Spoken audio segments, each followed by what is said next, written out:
Selamat siang Pak Anton. Selamat siang Bu Dani. Oke Pak Anton, bagaimana kabarnya hari ini? Oh, selalu baik Bu, dan semoga Bu Dani juga baik. Oke Pak Anton, ini kan pertemuan kita kali ini nanti sebentar saja.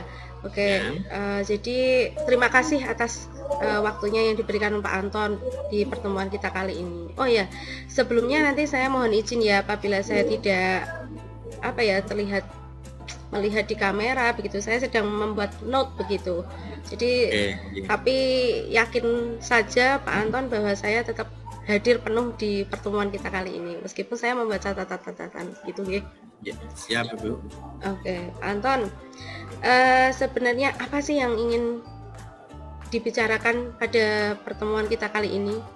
Ya, Bu Dani, sebelumnya minta maaf saya karena mengganggu Bu Dani dan kita sharing bersama di sini karena saya ingin membicarakan ada beberapa masalah dalam pembelajaran berdiferensiasi saya, yaitu tentang ketidakefektifan dalam melakukan pengerjaan tugas diskusi kelompok. Dan yang menjadi masalah saya itu adalah yang di kelompok paling rendah, yaitu kelompok ketiga, yang mana di kelompok itu adalah kelompok dalam kesulitan belajar.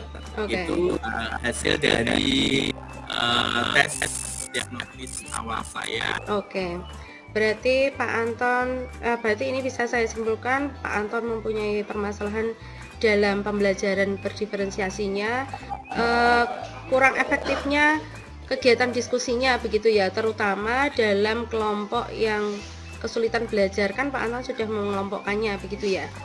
Ya, oke. Pak Anton, lalu tujuan yang hendak dicapai dari pertemuan kita kali ini apa ini?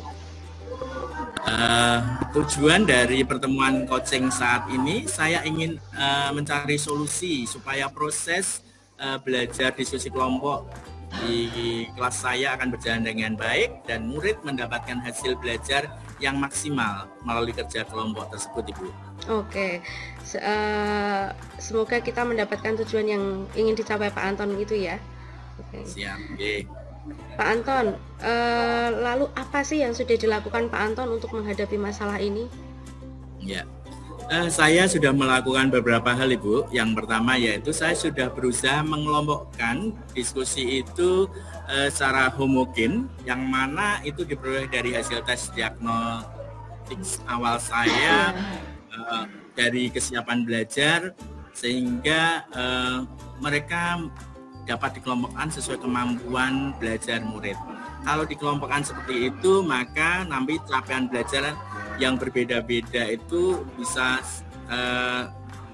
saya kelola dengan baik. Harapannya saya seperti itu, sehingga saya bisa membantu kelompok yang rendah tadi mendapatkan hasil yang maksimal. Tetapi Bu, sebentar, ini karena sekali lagi kelompok kami ini kami bagi tiga, yaitu kelompok yang pencapaian tinggi, ada yang sedang, dan ada yang pencapaian rendah atau disebut dengan kesulitan belajar. Jadi setiap kelompok ini kami bagi menjadi 9, setiap kelas kami bagi menjadi 9 kelompok, terdiri dari 4 anak. Dan di kelompok yang paling rendah nilainya karena kemampuan belajar siswa, yaitu ada 2 murid yang ABK. Nah, ABK-nya di sini adalah yaitu anak berkebutuhan khusus rendah dalam membaca dan menulis, Ibu. Oke. Oh, berarti mungkin itu adalah salah satu penyebab anak-anak dalam kelompok kesulitan belajar ini begitu ya? Ya. Kurang efektif begitu diskusinya. Oh ya, selanjutnya ya, saya sudah berusaha, Ibu, untuk mendampingi, berusaha untuk juga membimbing mereka secara khusus, sehingga khusus 2 anak ini mulai berjalan dengan baik. Mereka mulai mau beradaptasi, tetapi ya seperti itu, dalam posisi pasif, sekali lagi Bu, dalam posisi pasif. Iya, jadi Pak Anton sudah berusaha begitu ya. Itu tidak efektif gitu. Tapi kan Pak Anton sudah berusaha untuk membimbingnya begitu ya.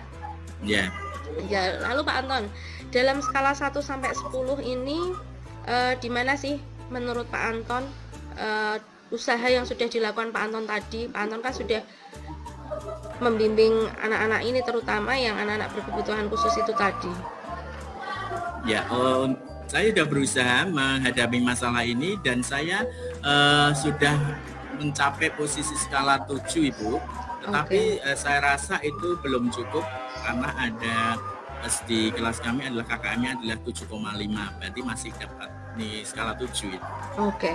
Lalu setelah pertemuan coaching ini, nanti harapan dari Pak Anton usaha yang sudah dilakukan Pak Anton ini berada di skala berapa begitu?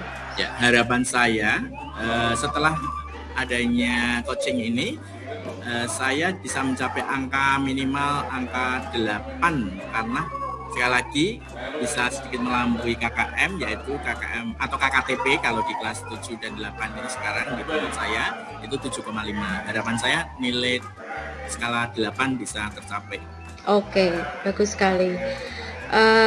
Selanjutnya Pak Anton, rencana Pak Anton untuk mencapai tujuan tersebut, kan Pak Anton menginginkan berada di skala 8 ya. Lalu rencananya Pak Anton apa ini? Oke, adapun rencana saya dalam melakukan beberapa solusi, yaitu yang pertama yaitu saya tetap membimbing dan membantu kelompok yang sudah belajar secara instan, secara khusus intinya. Yang kedua solusinya yaitu buat kelompok secara heterogen Ibu. Pada pertemuan berikutnya, karena bahasa Inggris itu 1 minggu 2 kali dan pertemuannya ini pertama diharapkan nanti di pertemuan kedua saya bisa memberikan materi yang sama dan di pertemuan itu sudah menjadi heterogen. Yang ketiga, kemudian saya akan bentuk tutor sebaya dan dengan murid yang kemampuan pencapaian tinggi bisa membantu kelompok lainnya yang lebih rendah, baik yang di tempat yang kelompok sedang maupun di kelompok rendah, mereka akan berbaur dan membantu untuk mengatasi proses diskusi kelompok ini. Dan yang terakhir untuk bagi 2 murid yang berkebutuhan khusus tadi akan saya dampingi secara khusus sekali lagi dengan sabar dan penuh perhatian sehingga mereka mulai akan sedikit bergerak dan mungkin sedikit bisa ikut seperti teman lainnya aktif dalam diskusi kelompok. Oke, berarti rencana Pak Anton nanti yaitu memanfaatkan tutor sebaya dan mengganti kelompok, tadi kan kelompoknya homogen begitu ya, menjadi heterogen dengan anak-anak yang pencapaian tinggi, mungkin nanti jadi teman bisa termotivasi begitu ya. Kemudian Pak Anton juga akan mendampingi anak-anak yang ABK tadi dengan sabar begitu ya. Oke Pak Anton, menurut Pak Anton, hambatan atau gangguan yang dihadapi Pak Anton untuk mencapai tujuan ini apa ya? Hambatan atau kesulitan saya yang pertama yaitu mengenal karakter Ibu. Karakter murid itu satu persatu itu sulit sekali karena di kelas saya di kelas kami ini ada 36 siswa. Jadi itu hambatan saya. Yang kedua adalah ada murid yang baru mengenal bahasa Inggris baru saat ini karena di SD ada sekolah yang belum menerima pelajaran bahasa Inggris.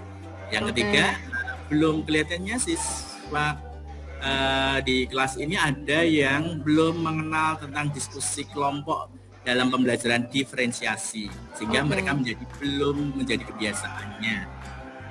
Itu Ibu untuk hambatan saya. Menurut Pak Anton yang bisa dilakukan dalam waktu dekat ini apa ya? Yang mana ini di antara mengenal karakter, anak-anak kan belum terbiasa dengan pembelajaran bahasa Inggris, kemudian memperkenalkan pembelajaran berdiferensiasi. Yang bisa dilakukan dalam waktu dekat ini apa ini? Yang utama saya akan lebih mengenal dulu karakteristik murid dan gaya belajar mereka. Karena kapan ini waktunya tepatnya itu? Iya, itu kan menurut saya waktunya nanti pada waktu kita mungkin memberikan sedikit link untuk mengenal karakter dan lingkungan di rumah mereka. Dan mungkin juga bisa anak diberi link gaya belajar itu. Menurut Pak Anton, komitmen Pak Anton terhadap rencana Pak Anton tadi seperti apa? Komitmennya? Untuk komitmen saya tetap berkomitmen dan saya akan tetap selalu berjuang untuk mencari jalan strategi yang terbaik bagi murid, apalagi yang kesulitan belajar.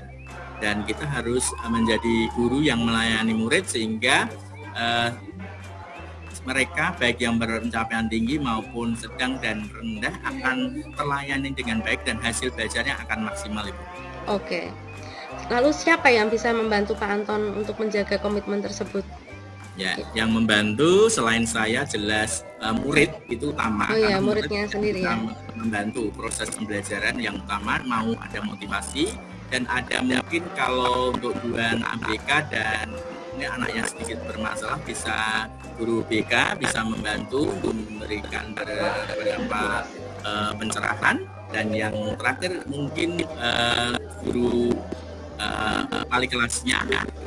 Oh ya, ada lagi mungkin ada teman MGMP bahasa Inggris saya yang saya diskusi dalam MGMPSS. Oke. Kesimpulan dari kesimpulan saya ya. Oke. Saya simpulkan bahwa jika ada pembelajaran yang secara diskusi kelompok yang maksimal, maka itu sungguh akan menghasilkan hasil belajar yang baik. Dan melalui proses coaching, mungkin saya bisa bercoaching dengan teman rekan sejawat atau bapak kepala sekolah atau yang lainnya, maka kelihatannya untuk proses pembelajaran akan lebih baik, karena proses coaching adalah sebagai proses pengembangan diri guru dan jadi wadah perbaikan di dalam pembelajaran di kelas maupun sekolah. Oke, bagus sekali Pak Anton. Yang terakhir nih Pak Anton, setelah perbincangan kita kali ini, bagaimana perasaan Pak Anton? Ya, saya mengucapkan terima kasih, dan perasaan saya sudah sedikit lega dan senang, Ibu, karena sudah ada sharing dari Ibu dan sudah diberikan sedikit masukan, maupun Ibu sudah memberikan sedikit pencerahan atau solusi, sehingga dalam pembelajaran diskusi kelompok ini akan berjalan dengan lancar. Dan saya juga tetap akan mencari strategi yang terbaik bagi murid sehingga bisa melayani anak. Itu perasaan saya sekali lagi sudah senang, Ibu. Oke, terima kasih sekali ya Pak Anton ya. Semoga perbincangan kita kali ini bermanfaat, dan saya tunggu ini nanti tadi rencana Pak Anton. Saya ingin berbincang-bincang lagi kemudian kalau sudah melaksanakan rencana yang sudah dilaksanakan. Begitu ya Pak Anton. Terima kasih. Sama-sama Ibu. Sampai ketemu.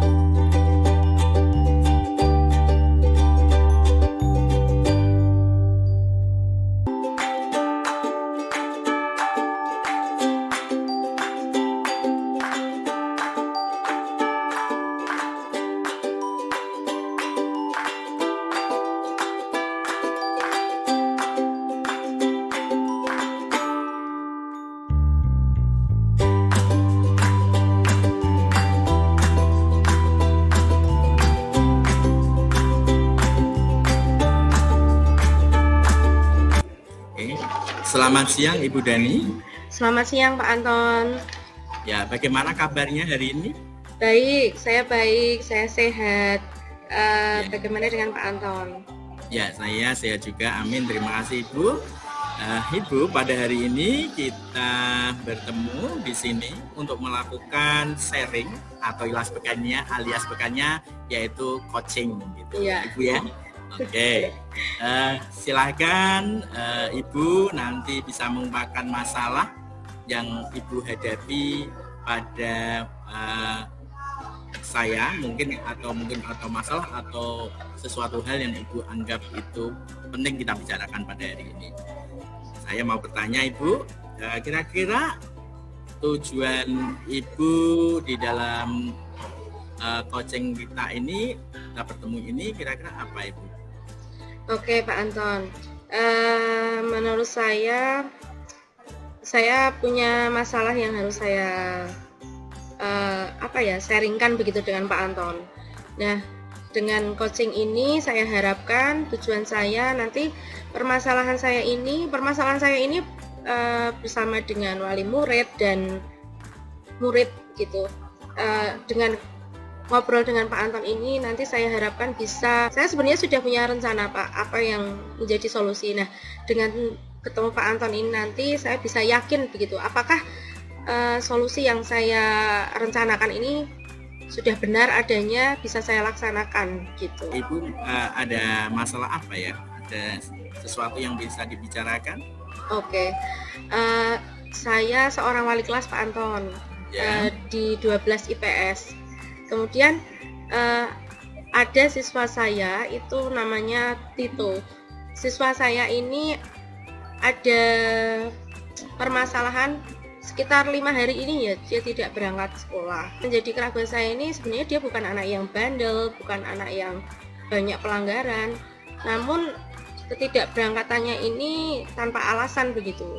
Saya sudah menghubunginya, kemudian dia merespon sih, dan saya bilang ayo berangkat sekolah begitu. Iya begitu. Kemudian saya juga sudah menghubungi orang tuanya, namun nah inilah permasalahannya, orang tuanya bilang monggo Bu, saya pasrah ke sekolah saja begitu. Memasrahkan ke sekolah, padahal kan sebenarnya misalnya ada pelanggaran-pelanggaran akan terminimalisir begitu. Itu jika ada kerjasama yang baik dengan orang tua, antara orang tua dan sekolah begitu, dan wali kelas tentunya ya. Nah, orang tuanya hanya memasrahkan begitu saja. Karena orang tuanya ini sibuk bekerja Pak, sibuk bekerja di Semarang begitu. Kemudian berangkatnya itu karena jualan bunga, jadi jam 2 itu sudah berangkat. Jadi ketika si Tito ini mau berangkat sekolah, tidak ada orang tuanya. Ayo bangun berangkat, itu mungkin tidak ada seperti itu Pak. Oke, gitu ya. Jadi ada masalah siswa bernama Tito yang sudah 5 hari tidak berangkat sekolah dan kurang jelas duduk permasalahannya. Iya. Ya Ibu, itu seringkali terjadi di sekolahan dimanapun, tetapi Ibu sudah bagus mau perhatian pada murid, dan mungkin apa yang sudah Ibu lakukan untuk menghadapi masalah ini Ibu? Yang sudah saya lakukan itu tadi menghubungi dan Titonya sih merespon merespon apa yang kenapa kamu tidak berangkat sekolah gitu ya, sudah merespon. Iya Bu, saya ada sedikit masalah gitu, tapi tidak diceritakan. Kemudian saya juga sudah menghubungi orang tuanya, yaitu tadi orang tuanya hanya memasrahkan. Berarti kan ini kuncinya jadi Tito dan saya, bagaimana saya menghadapi Tito ini begitu. Yang sudah saya lakukan itu. Menurut saya biasanya anak-anak yang sudah saya hubungi itu ada keterbukaan bersama wali kelas begitu. Oke Ibu, saya selaku coach di sini hanya bisanya mendoakan dan membantu sedikit. Tetapi menurut Ibu tadi solusi yang terbaik buat dari Ibu kira-kira apa tadi? Oke, solusi terbaiknya akan bekerja sama dengan guru bimbingan konseling. Begitu saya akan home visit ke rumahnya. Tapi ada keraguan dalam hati saya, karena ketika home visit itu harusnya ada respon yang baik dari orang tuanya begitu. Namun ternyata si orang tua ini kan tadi memasrahkan, bagaimana jika saya ini home visit tapi ternyata kan tidak ada kerjasama yang baik dengan orang tua begitu. Ini yang membuat keraguan saya seperti itu. Solusi terbaiknya sebenarnya home visit itu tadi Pak. Oke. Berarti itu sekaligus sebagai hambatan atau kendala Ibu ya? Iya. Ibu memecahkan masalah dari anak tadi yang bernama Tito tadi. Oke Ibu. Menurut Ibu, capaian langkah yang Ibu sudah capai sampai angka berapa, dan harapan Ibu nanti sampai angka berapa dari rentang 1 sampai 10 Ibu? Oke. Yang saya lakukan saat ini, usaha yang sudah saya lakukan dari skalanya mungkin berada di 7 begitu ya. Yang saya inginkan ada di level 9, karena biasanya target saya ini di level 9 karena biasanya dengan permasalahan yang sudah di home visit, ada kerjasama dengan orang tua, itu pasti akan selesai begitu masalahnya. Jadi harapan saya sih ada di angka 9 gitu. Siap, ya Ibu, bagus Ibu. Setelah mendapatkan solusi tadi, kapan Ibu akan melaksanakan solusi itu rencananya? Menurut saya bisa saya lakukan minggu depan begitu nggih. Minggu depan saya harus koordinasi dulu dengan guru BK kapan waktunya. Terus selanjutnya kira-kira mau dilakukan di mana Ibu? Di rumahnya si Tito ini di sekitar Bandungan begitu. Sebenarnya rumahnya Bandungan. Dekat ya Pak, dekat. Ya, cuman ada keraguan di hati saya, apakah nanti cara yang saya gunakan ini berhasil begitu. Karena itu tadi yang membuat saya ragu, kerjasama dengan orang tuanya, komunikasinya kurang terjalin baik begitu. Ya, oke Ibu, tapi saya memberikan masukan Bu. Ya. Makanya Ibu tetap harus optimis ya, tetap optimis, tetap jangan ragu lagi bahwa solusi itu kalau Ibu berniat baik pasti nanti akan hasilnya juga baik. Ibu percaya dan Ibu tetap home visit dengan Ika, sebelumnya juga meng-calling dulu Tito dan juga bapak ibunya, bisanya ketemu kapan dan bisa berembuk mencari solusi yang terbaik. Itu harapan saya. Oke, terima kasih. Teman Ibu untuk mengatasi masalah ini. Untuk membantu dalam bertanggung jawab masalah Ibu ini siapa? Iya, menurut saya yang bisa membantu adalah guru bimbingan konseling. Kami mempunyai 2 guru bimbingan konseling, yaitu Bu Tisna dan Pak Riwayat begitu. Nanti bagaimana hasil diskusi kami yang akan membantu saya siapa begitu. Ya, bagus Ibu, itu sudah langkah yang baik. Dan selanjutnya apa komitmen Ibu dalam menghadapi masalah dalam solusi ini Ibu? Komitmen yang saya pegang itu begini Pak, ketika saya ini kan saya ada dalam permasalahan dengan orang tua begitu, saya akan lebih sabar lagi, lebih gigih lagi untuk menjalin komunikasi yang baik dengan wali murid. Misalnya kok wali muridnya nanti ketika saya home visit belum pulang, maka saya akan berusaha mencari waktu yang longgar, misalnya di waktu habis maghrib atau mungkin habis isya. Saya kira orang tuanya sudah di rumah gitu, mungkin meskipun itu di luar jam kerja begitu nih. Itu komitmen saya seperti itu. Ya, bagus Ibu. Ya, terima kasih Ibu. Berarti Ibu sudah punya beberapa solusi dan mari kita simpulkan dari coaching pada siang hari ini. Mungkin Ibu punya kesimpulan setelah melakukan coaching ini Ibu? Setelah saya coaching dengan Pak Anton, saya sudah semakin yakin saya akan melaksanakan rencana saya sebagai solusi saya dalam permasalahan saya ini. Semua permasalahan pasti ada solusinya begitu. Dengan sharing seperti ini akan nambah keyakinan dari diri saya. Oh, sebenarnya yang saya lakukan ini sudah benar. Kan sudah menurut pendapat Pak Anton juga sudah benar, sudah bagus begitu, tinggal dari kegigihan saya saja dan kesabaran saya gitu. Ya, oke, bagus kalau Ibu sudah punya keyakinan seperti ini. Dan sekarang perasaan Ibu bagaimana setelah coaching ini? Setelah saya coaching ini saya merasa lega, saya senang, sudah berbagi permasalahan dengan Pak Anton, sudah bisa tambah yakin ini, karena awalnya kan saya bimbang, saya mau seperti apa ya ini, bagaimana menghadapi wali murid saya ini, begitu, wali murid dari murid saya ini. Saya sekarang semakin yakin begitu bahwa home visit yang saya lakukan harus bekerja sama juga dengan guru bimbingan konseling gitu. Oke, ya bagus sekali lagi Ibu sudah berusaha untuk selalu semangat dan selalu mencari solusi yang terbaik buat melayani murid kita. Dan saya rasa untuk pertemuan hari ini sudah cukup dan terima kasih atas pertemuannya. Iya, terima kasih juga ya Pak Anton. Semuanya kita menjadi pelayan murid yang baik dan sukses dalam pembelajaran. Demikian ya Ibu. Iya, terima kasih Pak Anton. Sama, selamat siang Ibu Dani. Oke, selamat siang.